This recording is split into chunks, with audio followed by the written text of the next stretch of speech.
I started with only $1,000 and I'm turning that to $100,000 by flipping cars. I already made it to over $45,000 built up in the series so far, but I only have 6 months to make it to that $100,000 goal.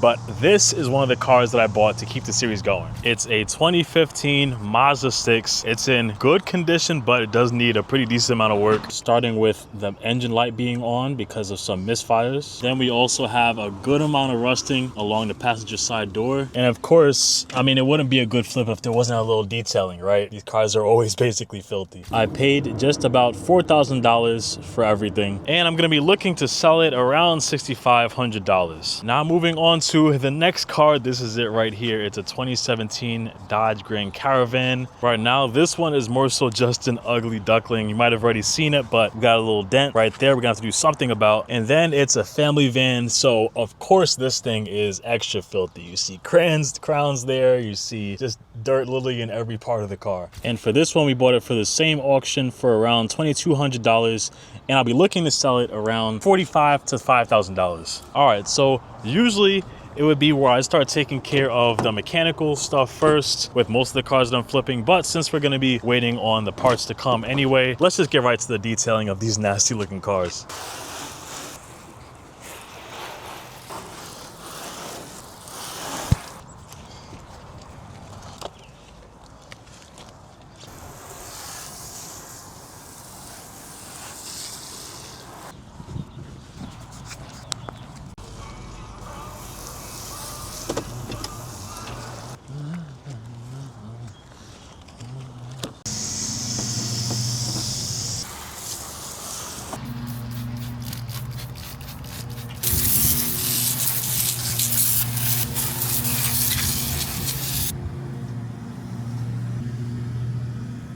All right, bet. So we just cleaned up the outside of both of the cars. Gotta love that Meguiar's wheel cleaner, by the way. Absolutely love that stuff. Good results too. I didn't even have to scrub the wheel. But now, time for detailing the interior of these cars, which is probably the bigger job to do out of the two, especially with this one. Absolutely filthy inside, and it smells so bad too. But hey, that's a part of the job.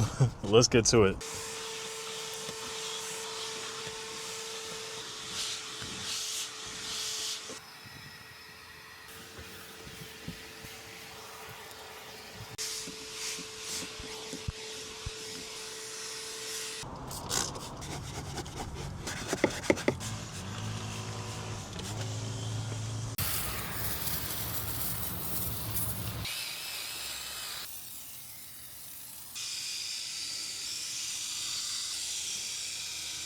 All right, y'all, so just finished up doing some of the detailing with the car. I'm actually not done yet just because I wanted to get to a couple other things. I already finished detailing the other car and things are looking better here, but I'm gonna have to come behind this again in a little bit with the vacuum to kind of get the last pieces of dust and all that stuff. But before that, look what we got. So this is for the Mazda to actually do something about that rust spot on the side. At first I was thinking about trying to get like a little rust repair on it, but it would be way easier to just change the door out. The rust was only on the door itself, so I'm just gonna swap that in really quick. All right, so I just took off the old door right here. This is the old rusted up one, and the new one is actually really easy to pop on. Well, got some help here. My boy is here too, helping out, but mainly just had to get to this area on the side. Had to pop this little sensor part out. This is where all the electronics are, and then there's just a couple of bolts holding the door hinge out, and then everything else is swapping in. This is the old one here. Of course, I'm just gonna be swapping the trim panel too, just because the color wouldn't match if I just used that same one. That would look crazy if I had the brown there with the rest of it.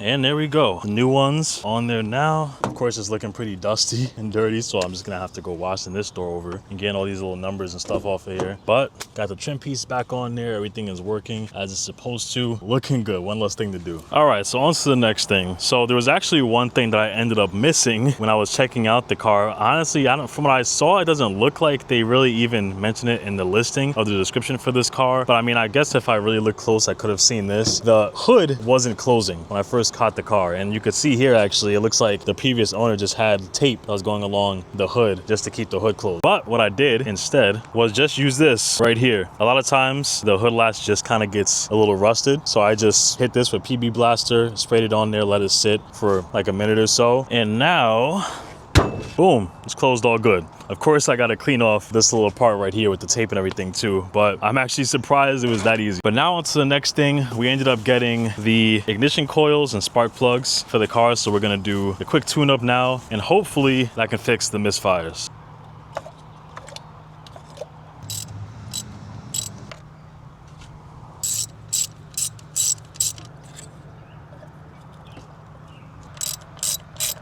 Okay, well that was simple enough. But now I'm just gonna drive around a little bit just to check to see if the light comes back on, the engine code comes back on. We'll see in a second. All right, looks like we're in the clear. Just took it for a little drive. The codes are coming back. Time to move on to the next thing. And now the next thing is just coming back to this little spot right here where we got all the markings on the door. Obviously we can't sell it like this. What I would say is usually good for stuff like this, especially it's one thing if you got it on the window where you can kind of potentially just use like something to scrape it off. But if it's on the door like this, of course we can't just scrape the thing off. It's gonna rip up the paint. But what you could use is this lacquer thinner right here. Usually makes it come off pretty easily with this alone. I already put it on the rag here and I'm just gonna simply wipe it off like that. Normally it would be much harder than this if there was basically anything else I was trying to use. And then for the little tape residue that was here on the front, I'm just gonna use some Goo Gone to see how that does. So I'll just spray it on here all along the front, and then I'll leave it for a couple minutes and then come back and see if it just wipes off. All right, so I left it for like 5 minutes. Now I'm just gonna come back and yep, it's wiping off pretty easily. Just gotta give it a little bit of a scrub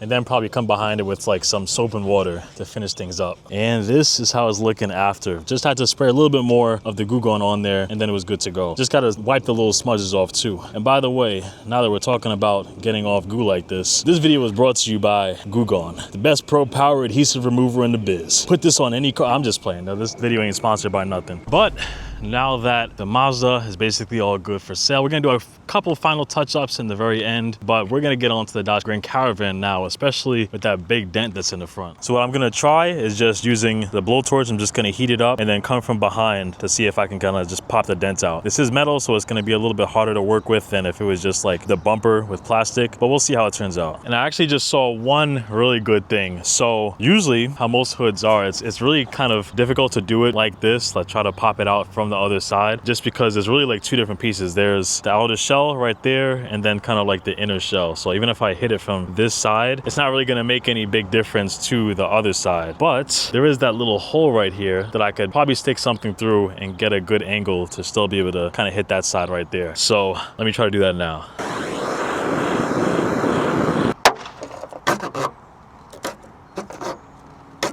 All right, and this is the results after. Again, it's not perfect, but for this price range, I mean, I'm gonna be selling it for under 5, probably like 45 or so. People aren't gonna care too much about it. But now I'm just gonna pop these stickers off right here, and then we got one in the back right here too.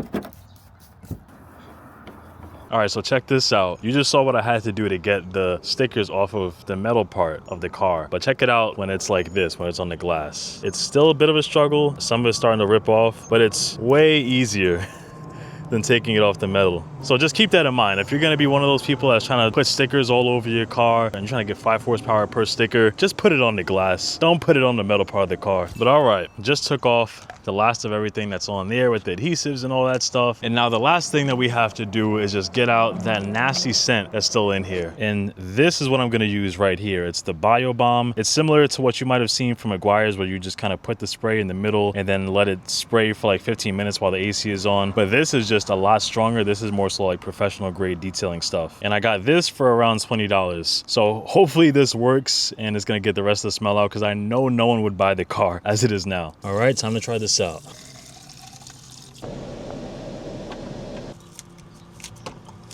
All right, so now I'm gonna come back in like 12 hours just to really let that thing sink in there, get out all the stuff, and we'll see how it is after. Hopefully it gets out all the scent and we don't have to do anything else after that. All right, I left it for like the full 12 hours. Usually there's, like I said, there's like a scale of how long you could leave it. If it's pretty mild, I would have just left it for like 3 hours. I took the whole time because this thing really smelled bad. But this is the first time seeing how it is. That's much better. That's so much better. It's interesting too because it just has like a fresh scent. It's not like a heavily scented type of thing, but it just smells clear. Like there's no smell basically at all in the car. So thank God that was enough. Now it's time to list these cars up for sale. And crazy enough, I actually already have someone coming to check out this car now. So I'm gonna go meet up with them. I'm gonna show you the pictures actually that I posted up. I posted this car up for sale as well because it was a very quick thing. I was just trying to like post everything up to keep everything moving pretty quickly as well. Well, let's see if we can get this sold with the first person checking it out. And bada bing, bada boom, both cars are sold. But anyways, let me sum it up. So the first car that sold was actually that Mazda 6. Sold pretty easily to like the second person that checked it out. All in, we were into it for $4,370. It was $300 for that door, and then it was $70 for the spark plugs and the coils. And then we sold it for $6,000. So we made a profit of $1,630 off of that one. Then the next one was that Dodge Caravan. And that one was actually even easier. It took a little bit longer to find that first person, but it was even easier. That first person that checked it out when I mentioned it was the person that bought it. We paid all in $2,224 for the Caravan. I had to stock up on detailing products again as well, especially to do all the work that was needed for that van. So let's just say $100 went into it with detailing. And then I sold it for $3,900. So we made a profit of $1,576. So with both of them added together, that would be about $3,200 that's added to the series. So that brings us up to $44,200 in total in the series so far. But that's not it. Let me show you something else. First of all, I'm still waiting for the paperwork to come for that rebuilt title Mazda that I did in the last video. So in the next video that I post, I should have that sold. I already passed the inspection and everything for it. But in the meantime, while we were waiting to get those cars sold, we bought two more. This is a 2008 BMW 335. And then we also got a 2015 Subaru Outback. So make sure you subscribe to see the moves that I make with these next cars to make sure that I can get to that 100K goal around the end of this year. And I'll see you in the next one. Peace.